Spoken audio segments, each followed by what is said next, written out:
Welcome everybody. Welcome to the Faculty of Science public lecture series. Today it's my great pleasure to introduce the Department of Earth Sciences public lecture, which is being delivered by Dr. Jason Ali. He's going to be talking to us about the origins of the Galápagos Archipelago's land animals.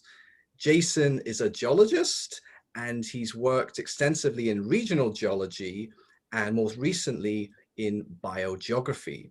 So before we pass the reins to Jason for his talk, I just wanted to go over the Q&A arrangements. So if you would like to ask a question at the end of the lecture, please type in your question in the chat box, or if you prefer to say your question, then please type your name in the chat box so we can then give you the floor to ask. With that, I'd like to just once again welcome everyone and pass the reins to Jason, Dr. Ali. Right, thanks Mike. Right, just do share screen. Okay, right, and we'll go on to full screen slideshow. And we'll get the laser pointer ready as well.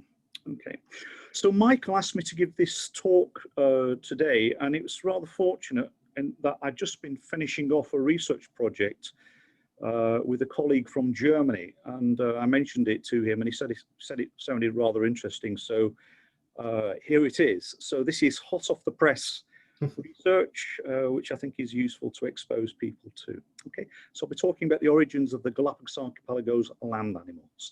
And I'll be drawing together a number of different strands to try and understand what's gone on this rather interesting story. Okay, now I've got to give a flagging for my collaborator, Uwe Fritz, from the Senckenberg Dresden Museum of Geology. I met Uwe about 15 months ago, and we had hit it off really well, and I was thinking about this particular project, and his background was ideal because he'd been working on the Galapagos tortoises and allied forms. Okay, and the other thing I'd like to do is I'd just like to draw attention to tropical herping. This is an organization based largely in Ecuador, the staff members, and I've basically used many of the images that I'll be presenting today. And as you can see from this lovely sort of collage of images, there's absolutely beautiful stuff. So if you're interested, then I advise you to go and have a sort of look around on their website. They've got a website where there's lots and lots of openly available imagery as well as information. Okay, so my background is as a geologist, and I did my training in the 1980s, a very long time ago, and then I did my PhD in 1989, and for a long time afterwards I worked on regional scale geological projects.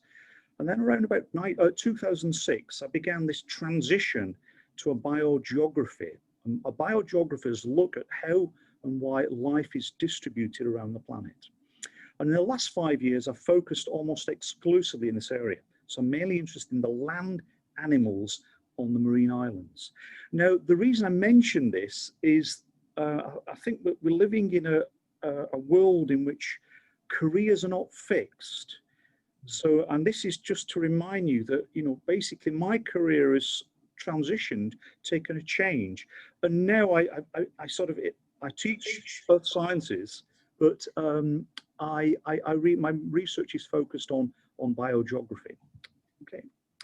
So what we're going to today, we'll be looking at the Galápagos Archipelago, which is around about just short of 1,000 kilometers to the west of South America. And we can see it's just about located on the equator, this little cluster of islands over here.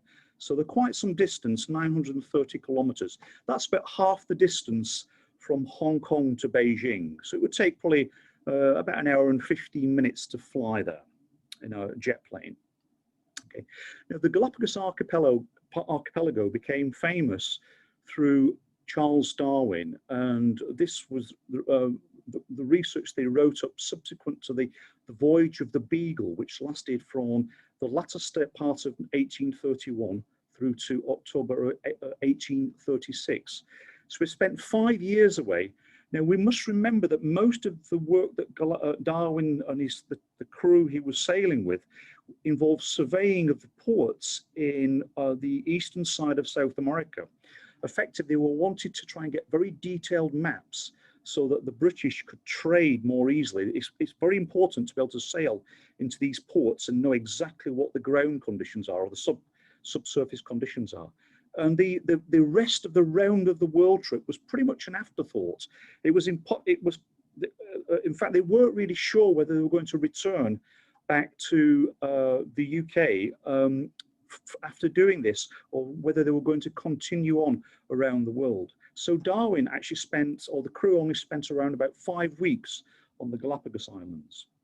And the important thing about this is it led to this very important book, which gives us a mechanism, this idea of natural selection, the process, one of the key processes, or perhaps the most important process, by which evolution takes place. Okay. Now, Darwin's contribution is extremely widely recognized. If you're a really good scientist or a really prominent person, you may feature on stamps, okay? And Darwin has featured on the stamps of very many countries, okay? If you're an extremely prominent person, then you actually get to feature on banknotes. And Britain has had a tradition of putting many of its famous scientists onto banknotes. Now, as we've got the American election coming up, what I'd just like to draw attention to what Americans do with their banknotes. And you can see this is a US $1 note. With all US notes, we finally have this statement, "In God we trust." So British people put scientists on their, or British authorities put scientists or prominent people on their banknotes. Americans put "In God we trust." So I'll leave you to conclude from that. Okay. Since Darwin's visit, then there have been a number of important expeditions and classic scientific publications. One of the most important ones was carried out an expedition which lasted 17 months in 1905 to 1906, and it was carried out by the California Academy of Sciences. Now, Darwin's survey was pretty much incomplete. They were just picking up stuff as they were going along, and he didn't really understand what it was at the time. He had a vague notion. This was the first, I suppose, really detailed expedition. They went in for 17 months, and they collected lots and lots of material. And then subsequently, there've been a number of key books. There are a couple of the ones here. Okay. And in more recent years, then it's attracted the public attention because through TV documentaries, and there are many of these. These are just 3 of the ones that I found on the internet. Okay. And what we should also remember is that Darwin's discovery, in essence, then triggered this highly lucrative tourism industry. And so there are around about just short of 300,000 people per year visit Galapagos. Now, if each of those trips effectively costs or generates something like $3,000 per person, you've got a tourism industry of around about $1 billion. It's quite a substantial chunk of money. So from that trip, now we have a tourism industry. Okay. Now, the importance of the Galapagos fauna were very important to Darwin, and his early book that he published, which was more of a geographical discussion, as well as his Origin of Species book in 1859. In those 2 books, he then starts to realizes that the animals on Galapagos are very closely allied to the ones on South America. Okay, and the idea is that these animals must have been derived from South America, and then subsequently they've evolved through this process of natural selection. Now, the key thing is the climates and the physical environments in the 2 places are very, very different. Okay, and you can see then the effect of that climate system and those environments in shaping those animals which are derived from South America and then find themselves on these small islands, which are very, very different, very, very arid, much smaller, very, very young geology, lacking in a lot of vegetation. Okay, and this island system was also important to Darwin's, I suppose, co-discoverer of natural selection, this guy called Alfred Russel Wallace. And he turned out in later years, he became known as the father of biogeography. He was very interested in the distribution of animals around the planet. And the Galapagos Islands were one of his key examples that he used several decades later. Okay, so let's look at what sorts of animals that we'll be going to see on this this discussion. Well, we're going to have some iguanas, we have some land iguanas, and we have some things called marine iguanas, but they're not really marine. They forage at sea, but return to land, and they can only spend a certain amount of time in the water before they get extremely cold and basically need to go back onto land to try and get some heat into the bodies.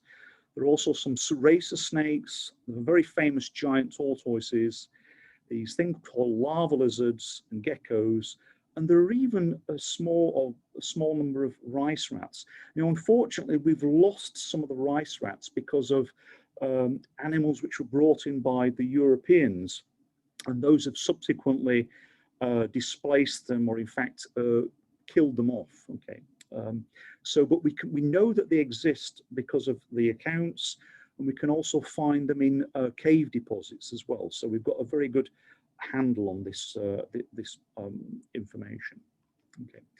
Now, if we look at the species, there are about 50 landlocked species of reptiles. There are reptiles and mammals. We don't have any amphibians because amphibians find it very, very difficult to make seawater crossings. They do occasionally, but their physiology is not suitable for them to make those trips. They're intolerant to salt water. Okay, but if we look in a little bit more detail, what we can see is we can split those colonizations, those species up, or they relate to a number of colonization events. So we can see with the tortoises and the racer snakes and the iguanas, they're the result of one colonization event. Okay. But with the lava lizards and the geckos, they're the result of 2 colonization events and 3 colonization events. And we can see then that the lava lizards effectively form a 2 and an 8 and a 1, and the geckos form a 1 plus a 1 plus a 9 to get our number up. And then the rice rats are also the result of 3 separate colonizations. Okay. Now we can see what's happened. This is within the iguanas. And from that initial colonization, then we end up with 4 modern day species which occupy the islands. We have the marine iguana over here, and then we have 3 land iguanas. So they were separated. The initial separation was about 5 million years ago, and then there have been subsequent diversifications within the land iguanas. Okay. Now let's just explain a little bit about the geography of the system. Okay, and we can see that the islands themselves, this is a map which sort of shows the land areas, and then the white areas are also indicating very shallow seabed. And the point in a paper that I wrote a number of years ago was that in fact, if we have sea level and we can lower it by perhaps through a number of processes by about 150 meters, we have this group of islands here, which is what I call the core islands. They will form a single landmass. And this enables the animals on that platform to then migrate between these different islands. So these islands in the center and west of the archipelago should not be thought of being proper islands because they're periodically connecting. Then we have another cluster of islands to the east and the south, another set of islands which are to the north and northeast, and another set of islands to the north-northwest. Okay.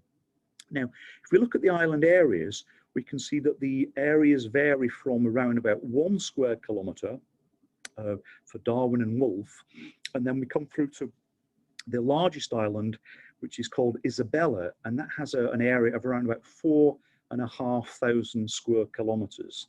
Now, to put that in context, Hong Kong's landmass is around about 1,000 square kilometres. So you could fit, obviously this is just the land areas. Hong Kong has also got a lot of maritime area associated with it.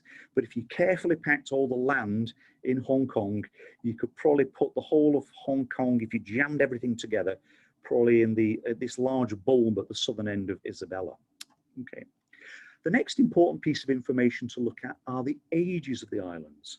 So the very, very oldest islands are the ones which are located to the east and the south, and they date from about 4 million years. Okay, and they're the products of volcanic activity from the deep seabed.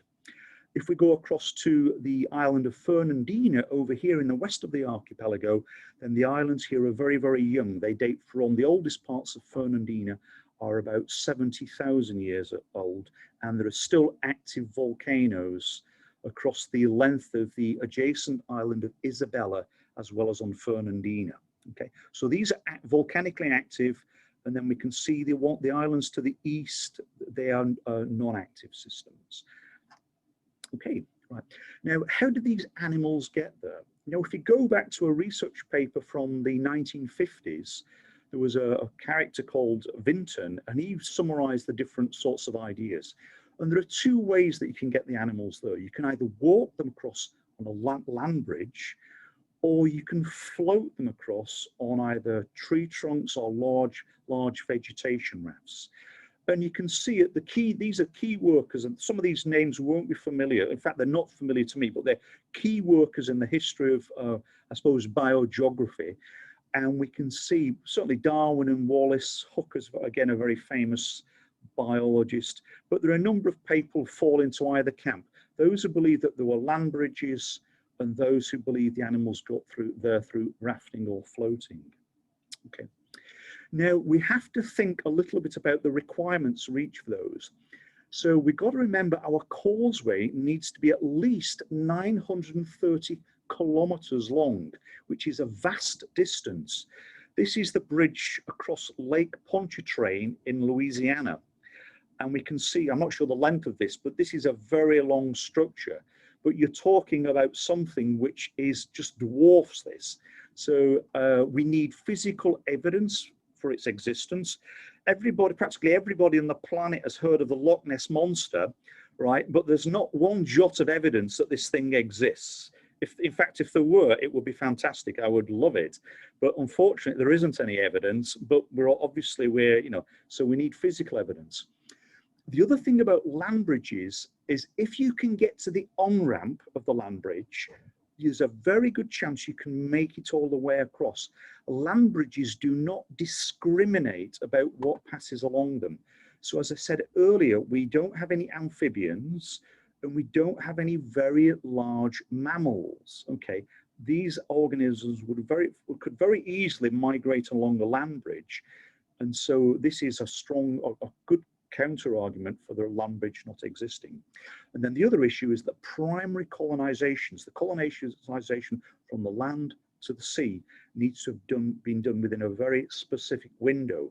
Obviously, the land bridge doesn't exist today, and we would expect our colonization dates to be tied together. Okay. Now, the key thing about animals which float to islands and make these what we call floating colonizations is that they tend to have small bodies, they have low energy requirements, and with the case of the mammals, they can go into a sort of state of torpor, so they can switch off. Possibly some of them can hibernate. Okay. And the other thing about our mammal arrivals is that they're not focused at a particular time interval, as I'll show you later. Okay. Now, I'm going to go through a number of background issues, because to fully appreciate this, we can look at the biology, but we need to then bring in the geo. Okay, this is where I can come in and I can then collaborate with my biologists to try to make sense of some of these things. And I'm going to work my way through a number of these different geological or earth phenomena. Okay. Now, the one thing to remember about Galapagos is that the South American plate is moving towards this point where the islands are created at around about 28 kilometers per million years. Now, if you want an idea about what 28 kilometers looks like, if you go into Google Earth and you take a point and put it at the very southwest end of Lanzo Island, and then draw the line all the way across onto Marwan. So just past, this is where the big bridge runs over from Qingyi. Okay, that is 28 kilometers. So in 1 million years, South America is migrating towards the Galapagos hotspot islands. So the key thing is the islands have never been closer than they have at this instant. Okay, next one. The other thing to think about is that the islands, because they're built on ocean floor, as the volcano, as the mantle plume beneath them starts to create the volcanism, it actually heats the plate and it makes the plate buoyant. But what happens is as the plate moves away from the hot spot, it then starts to cool, and that cooling process leads it to subside. And we can model this very, very exactly through lots and lots of empirical data. So if we look at, this is a subsidence curve for effectively this sort of system. And we can see that after, this is the amount it will fall in a certain amount of time. And very roughly, within about 10 million years, which geologically is quite a short period of time, that ocean floor will have sunk by about 1 kilometer. Okay, it will sink around about 300 meters in the first million years, and then it will its sinking rate will then start to decay and become much less with time. Okay, but that's a critical piece of information. Okay, but what this means is, if we look at the ocean floor of the Galapagos, what we can see is that the ocean floor, there are some bits of it that just a few million years ago were exposed. Okay, so this is the present day islands, but there are other islands there are other areas of ground on the ocean floor which sit to the east. And we, through a whole stack of geological investigations, we can work out that at 7.3 million years, through actual real observations rather than modeling, then this little spot here was exposed, and at around about 8.7 to 9.1 million years, this portion of ground was exposed, and at around about 7.8 million years over here, this portion of ground was exposed. So the modern day Galapagos Islands are somewhat ephemeral, but there are older islands in the system which organisms could have colonized. So we don't need to get them to the modern day ones. Okay. Another factor to consider is this is a low angle view of the Panama Isthmus, which connects South America over here on the right hand side with the main part of Central America and North America on the left hand side. Now, only 3 million years ago, this had not formed. So there were ocean currents which were flowing through here. Okay. This is very, very important. Okay. And we can deduce that from both geological data as well as data from the ocean basins, the fossils in the ocean basins, as well as the land animals as well. So there's a lot of information that we can draw upon to be confident of this. Okay.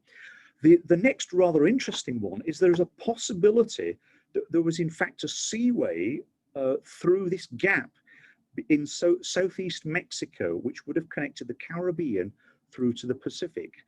And this area of ground in here, although these are mountains, this only goes up to about 244 meters. So it's actually much lower than, it's probably about the elevation of Hong Kong U, the highest parts, perhaps the Vice Chancellor's Lodge, or perhaps just a little bit higher. So it's actually, relatively speaking, it's not that high. Okay, and there's some evidence, it's not perfect, but there is evidence from the paleontological record that there was in fact a seaway through this gap here. Okay. The other thing to think about are the ocean currents, and the currents which sweep along the western side of South America are part of this large gyre called the South Pacific Gyre, and they sweep past Peru and then up towards Ecuador, and then they start to move across, and then they flush around the Galapagos Islands. Okay, now those currents, if we have a typical value of around about 10 centimeters per second, that equates to about 8.6 kilometers in a day. Now, this is important because it takes, if we just said that the animals, I mentioned that the minimum distance was 930 kilometers, but if that journey was involved a 1,000-kilometer journey, it would take around about 3 months for that to happen. Okay, so that's quite a long thing to deal with. But what we should also remember is that although the eastern side of the Pacific, at least the atmosphere, is relatively dry for large portions of time, when we have an El Nino state, which lasts for several months, then we have, normally what we have is cool, dry air over the eastern side of the Pacific and warm, moist air over the western side of the Pacific.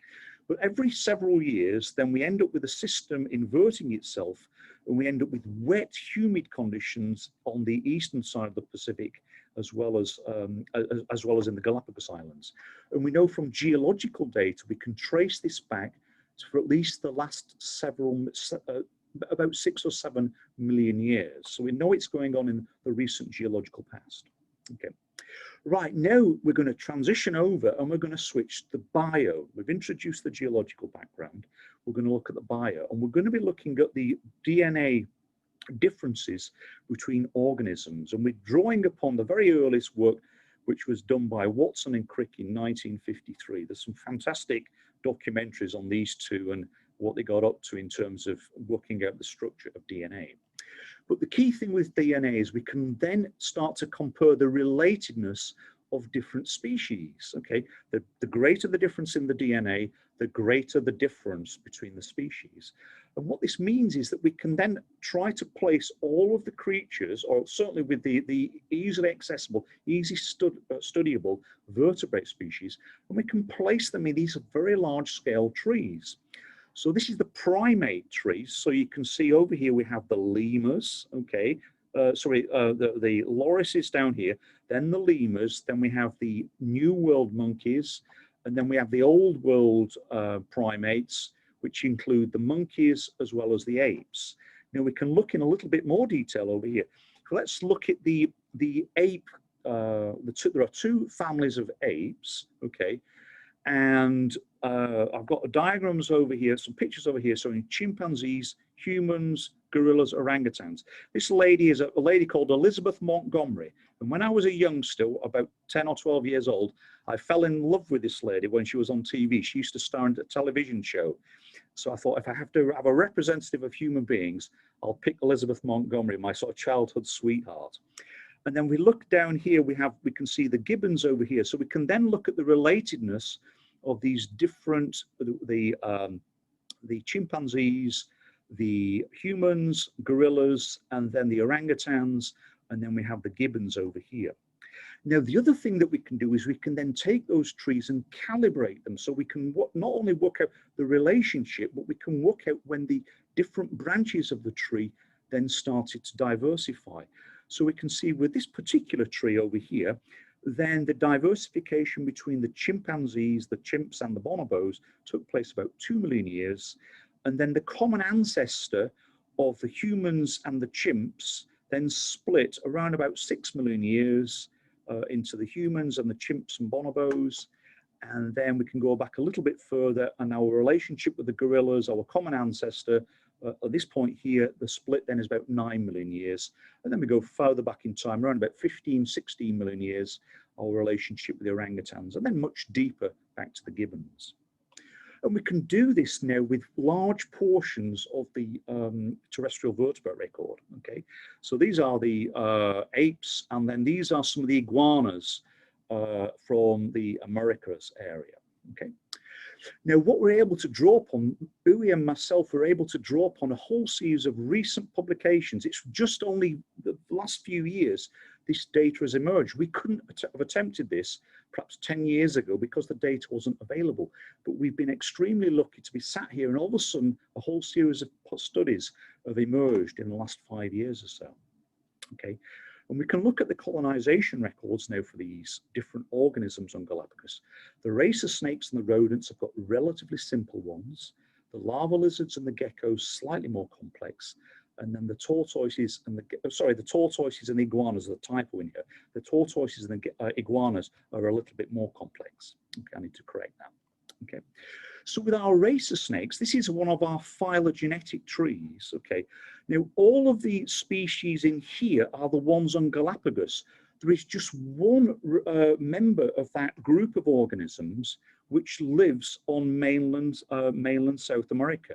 And the critical thing is that this creature, this thing called Pseudalsophis elegans, one of these racer snakes, occupies this coastal area all the way down from Ecuador all the way down towards the Chile border down here.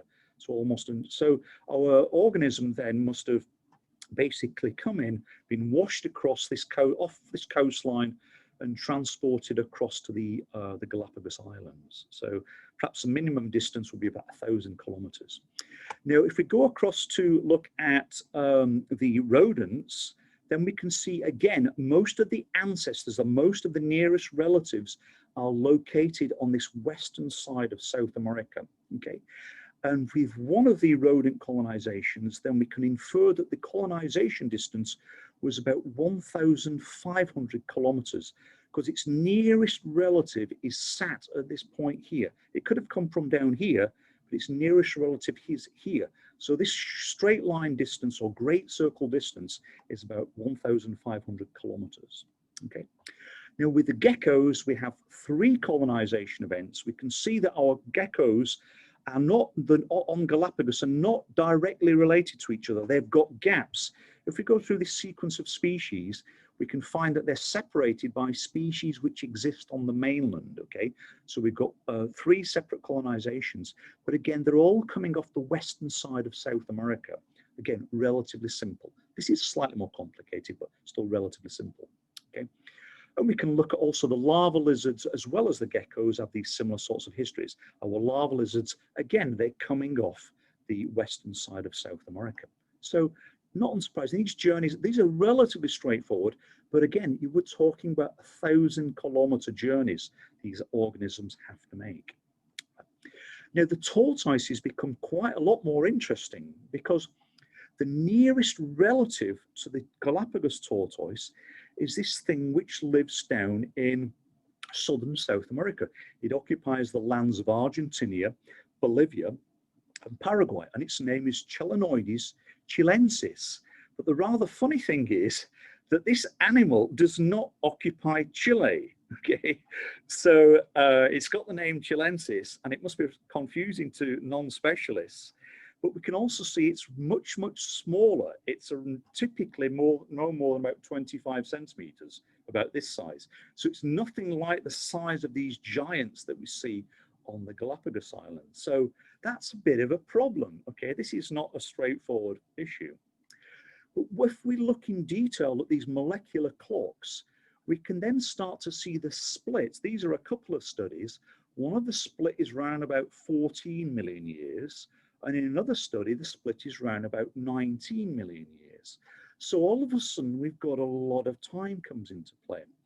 Now, if we then start to look at the paleontological record, which in fact is what my colleague Mike Pittman does, we can then start to see that if we look at all of the related Chelenoides fossils, there are in fact loads of them, and many of them are much younger than the split between the Galapagos species and the nearest living relative in southern South America. And notably, we have a series of very, very young giant tortoises which have been found on the coast of Ecuador, okay? So our molecular clocks are problematic, but if we then start to bring in the paleontological evidence, then we can we have a much more complete picture. We can't just use one piece of information, we need to use various pieces of information, okay?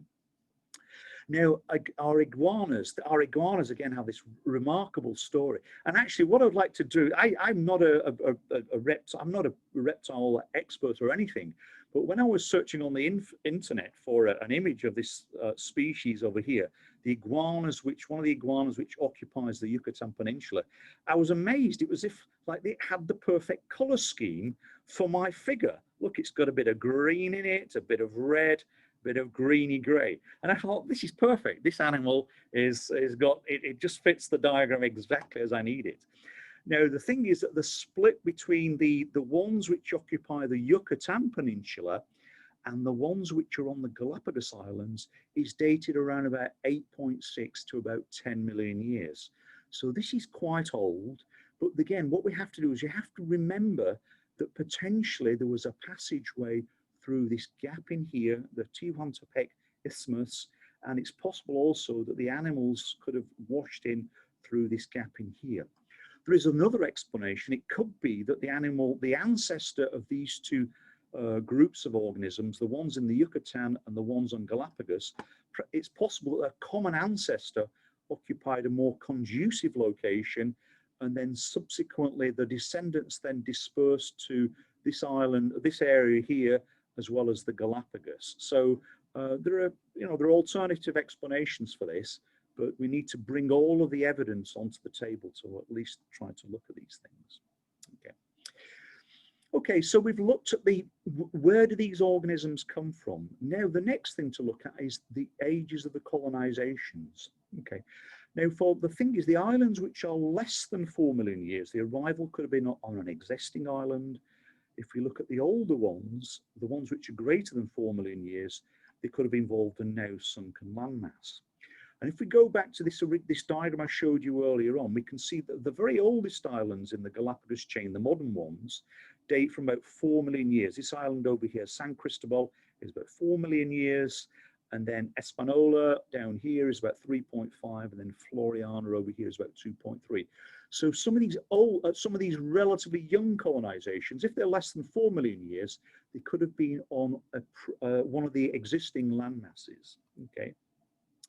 So what we need to do next is we need to then look for the splits with the nearest mainland relative. We want to look at one of these molecular phylogenetic trees, look at the time when they split, and we can look when they split with the nearest mainland relative. And then on our Galapagos Islands, we can then start to look at the first split within the Galapagos exclusive organisms. Okay, so we can use one and hopefully two pieces of information. Okay. So the splits on the existing islands, they look like there are about 7 of these. Some of the larval lizards, I'm not going to go through these different genus names, but we've got some of the reptiles look like this is the 4 million year line over here. So we can see that the divergence with the mainland relative is less than about 4 million years. And we can see that the first diversification, the first splitting on the archipelago is perhaps half that number. We don't have a diversification event for one of these geckos over here, but we just know the split from the mainland. Okay, and that again is around about perhaps 3.5 million years. And we can see we've got about 7 of these things. For one of the rodent clades, one of the rodents, this is an estimate, and it's a sort of a very rough estimate, but we're pretty sure it's not super old, and we think it's a little bit old based on some just sort of almost commonsensical arguments. Okay. Now, if we go across to look at some of the older ones, these almost certainly would have involved an older landmass, a now sunken landmass, because they're dating from the splitting where the mainland relatives is between about 6 and up to about 14 million years. And we can see that even if when they get to the islands, they're then splitting, and the splitting actually predates the modern island system. The only ones we can't really fit in are and we can see then, I'm jumping ahead of myself here, we can see then that we have the land masses over here. We can see that some of these land masses may have existed in that period, very roughly at least 10 million years ago. Now, we'll never ever be able to go and drill every single part of these submarine ridges. It's almost impossible. But we can feel fairly confident about this early sequence of islands. Okay. Now, the one we can't really fit together are the tortoises, because the tortoises are very problematic. The split with the nearest mainland relative is between about 15 and 20 million years, but the first diversification event is very, very young. So we're unsure. We just don't know, and that's the thing about science, is that some things we're just unable to pin down. Okay. So in terms of Galapagos biota, I'm just about to finish now. The biota was very important to Darwin. This was a sort of a building block to his theory of natural selection, this idea that the organisms were derived from South America, they come across to the Galapagos Islands, and then they start evolving in isolation, particularly some of them are evolving in isolation on separate islands. And so this was important to Galapagos. And now from this study that myself and Uwe have put together, based on a lot of data which other biologists have generated, we can now start to understand the details of this. We can then start to have a firm picture of exactly what was going on. So even though the studies of the Galapagos date from almost 200 years ago, there's still stuff out there we can learn. So, and I think that is it, Michael. So yes, right, that's it. Yes, thank you. Right, that's 40, just under 40 minutes. That's really interesting, Jason. Thanks very much. Any questions from the audience? So you have a choice of either typing in your question into the chat box, or if you prefer, if you just type in your name, you can talk to Jason. Okay, we've got Yona. Yep. Okay, so please excuse the pronunciation. Juha Marilla. Yes, please turn on your mic and go ahead. Okay, thank you. Thank you for the very interesting lecture. What I was left to wonder is that these animals have arrived to those islands floating. Yeah. So there must be quite a few of them floating around even now. Do we have any observations of course we talk about millions of years, but in order for them to successfully colonize, you typically need more than one individual to start their production and for the population to survive. So the thing about this is we published a paper recently where we looked at this, and some of the journey times are short enough so you can actually take a gravid female across. Now, there is the problem about the genetic bottleneck, because you have a very small, if you take an individual across, then you have a very, very small gene pool and this makes them extremely vulnerable to all sorts of, if the environment is very, very stressful, it can make it very, very difficult. But there are examples where I think there were some sheep which were taken onto the Kerguelen Islands, and there were just 2 of them. I think in about just after the Second World War, these things called, I think mouflons, I don't know the name, these very large natural sheep. And then subsequently they've built up, so they've actually managed to have a fairly diverse gene pool, which is counterintuitive. I'm not a biologist to do from that.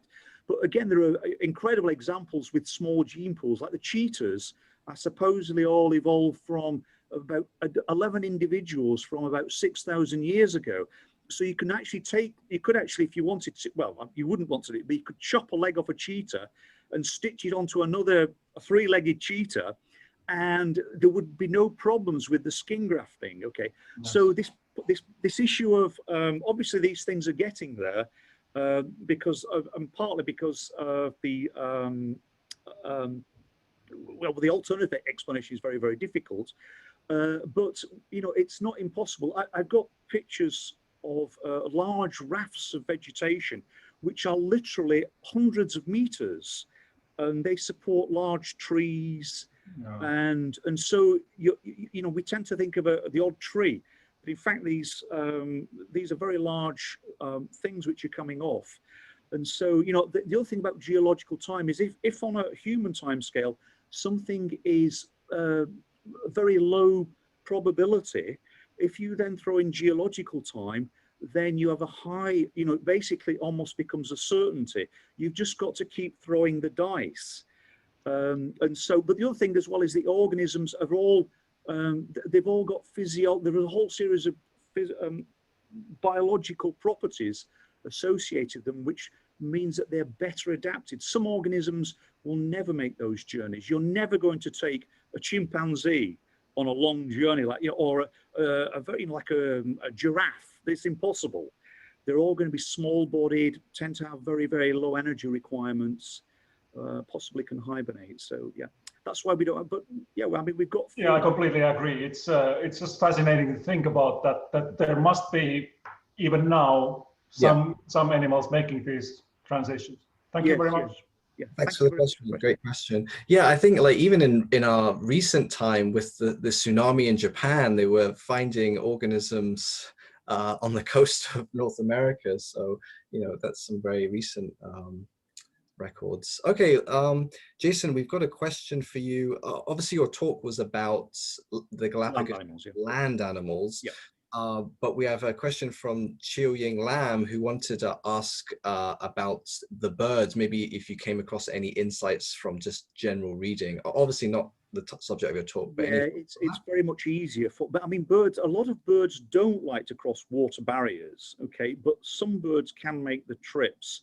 And, you know, if a bird is, you know, it will, if there's no land in sight, it will just fly. But if it's perhaps flying at 50 kilometers per hour, then, you know, it could perhaps get across. There are regular colonizations. There are populations of birds on the Galapagos which are regularly acquiring genetic material from incoming birds which are flying in to the system. So it's not such a problem. There are bats on Galapagos as well. I think there are a couple of species of bats, but they're very, very young colonizations from the Americas. So if they're very, very young, it suggests that they can get there relatively easily. Perhaps they don't build a long-term population, but they can get in there and at least establish some sort of population. Yeah. Okay. The cormorants. Yes. So a question from LSC Yao.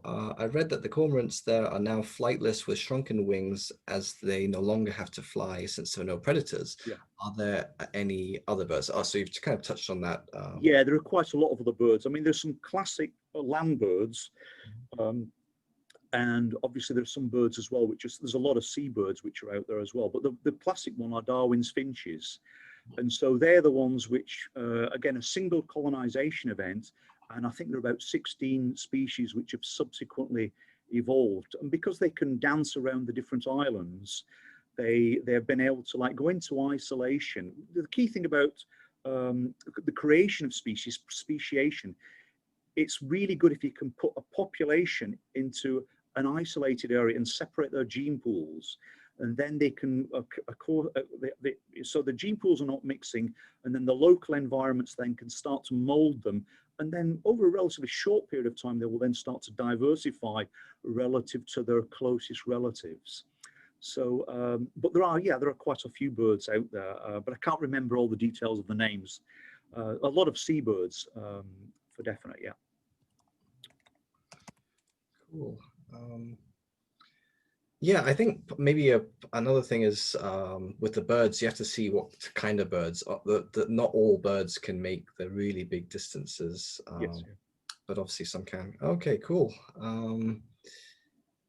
Maybe a question for you, Jason. Like, you've obviously worked on the Galapagos for a number of papers. Are there any kind of commonly asked questions that come to mind that maybe you can provide some insights for our listeners? With the Galapagos, well, I think one of the things that, I mean, we think about the same process of colonization took place on the island of Madagascar. And that gap is about 430 kilometers. And there's been a whole set of organisms which have got there, including some frogs. Okay. So you can see that although, again, these overwater journeys are, again, on a human time scale, they're extremely rare. But you can see with the Galapagos, we've got these things occurring on a geological time quite frequently. And there are a whole series of other islands. What we have to remember is that the Galapagos Island, the New World monkeys, which occupy large parts of South America as well as Central America, are derived from an ancestor which actually floated over on one of these rafts about 40 million years ago.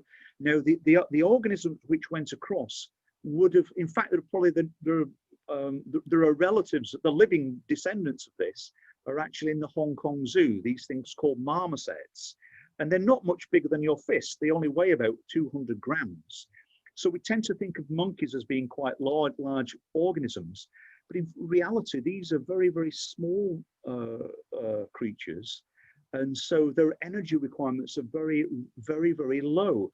So if we can then get all they need really is a water supply and a little bit of food, and then we can get them over there. We can get them to make these staggering journeys. But again, those journeys, I think I did some estimations. They would have been around about 3.5 months, which is staggering. Yes. But there are only 2 of these. I think there are also some rodents which have made the journey as well. But again, all of these organisms got they're sort of engineered. They're pre-engineered to make these trips. Some organisms will never be able to make that trip. Well, yeah, Jason, some of your past work on Madagascar, you showed that, only in certain windows was it actually favorable for animals to kind of raft from the continent to Yeah. the island, and other times it hasn't been. For the Galapagos and the Humboldt current, for the time period that covers when some of these now submerged islands were actually at the surface, has the Humboldt current, from current understanding of the modeling of the current, has that always been flowing in the same direction? The gyre has been in the same Well, direction? one of the things about the gyres is that we can recognize them as being present in all of the ocean basins. So it looks like if you've got a wide enough ocean, then you will actually create the trade winds or the wind systems which then drive the currents. So the Atlantic is just about on the cusp of being wide enough. The South Atlantic, if you made the South Atlantic a little bit smaller, so perhaps the gyres were not quite as substantial. And so we can pretty much predict, it's almost as if the gyres are fixed on the planet, and it's the continents which are the mobile features. The actual ocean current systems are in fact sort of tied to the thing. So, and we can also see from the fossil record, we can infer that these systems were in place and they would have sat a similar distance. The other thing about with the currents along the eastern side of the continents is that they're very wide. If you look at the ocean currents along the western sides, along the western side of the ocean basins, the Kuroshio current, which runs up towards Japan, as well as the Gulf Stream, they're very, very narrow, perhaps about 100 to 200 kilometers wide. When we come to the eastern boundary currents, which sit off the western side of South America, then they're around about 1,000 kilometers wide. So they're much bigger streams, but they have much slower velocities. But they're great big, it's like a huge conveyor belt just trundling around the surface of the ocean. So yeah. Well, the other interesting thing is I did my PhD in an oceanography department as well. So that gives us an extra insight. It's always good. Yes. As many strands to your, to learn from different areas. Yeah, and I think, one of the reasons, Jason mentioned a bit about how the inception of this particular lecture, and what I particularly like about Jason's topic is the interdisciplinary nature of it. It's bringing lots of different parts of science together to solve a particular problem, and that's something that's more and more common, more and more important, really, if you're going to try and solve the big questions. So obviously, Jason, with the Galapagos, we've known about it scientifically for a long time, and there's lots and lots of very famous people that worked on it, and obviously there's a lot of people working on it today. You've shown some, really wonderful stuff about what we do know. What's next? What are the things that you hope that people can find in the future? For example, in South America, there's actually always more and more paleontologists, in Chile and Ecuador, big teams developing, and they're kind of scouring all their rocks for new fossils. But for you, what would you like to see happen in this arena in the next years? Well, I'm not sure if I'll be working on the Galapagos system. I mean, there's lots of island systems around the world. So one area that I'd like to look at is the Ryukyu Islands, which are the islands which sort of form a sort of string of small bodies all the way up from Taiwan, northeast Taiwan, all the way up to the main part of the Japanese archipelago. And that's one thing that I'm sort of turning my attention to now. Nice. But in some ways, it's some island systems are more fashionable to study. And so with the Ryukyus are perhaps less exciting. There's about 5 or 6 island systems which everybody seems to want to work on. Sure. And there's some very interesting ones elsewhere, but I'd like to try and have a look at the Ryukyus next, and applying the sorts of same general approaches. And I wonder, in that particular system, it's had a lot of people living there in the archaeological record. So I wonder if some of that is maybe some of the animal stuff might be recorded in those archaeological records. I've got an interest in Mayan archaeology, and a lot of their old records actually document the animals. So perhaps that might be kind of cool. Yeah, I'm sure that there will be places in the Caribbean where we don't have a good historical record, but there might be like cave paintings that you could look at where people are hunting down animals, and all of a sudden you've got a fantastic addition to your inventory that you can try to work out. Yeah. Cool. All right. I've got we're gonna wrap up shortly. This slot is for 1 hour, so we've got a few minutes left. There's another question there. Yeah, we have another question from Chiu Ying Lam.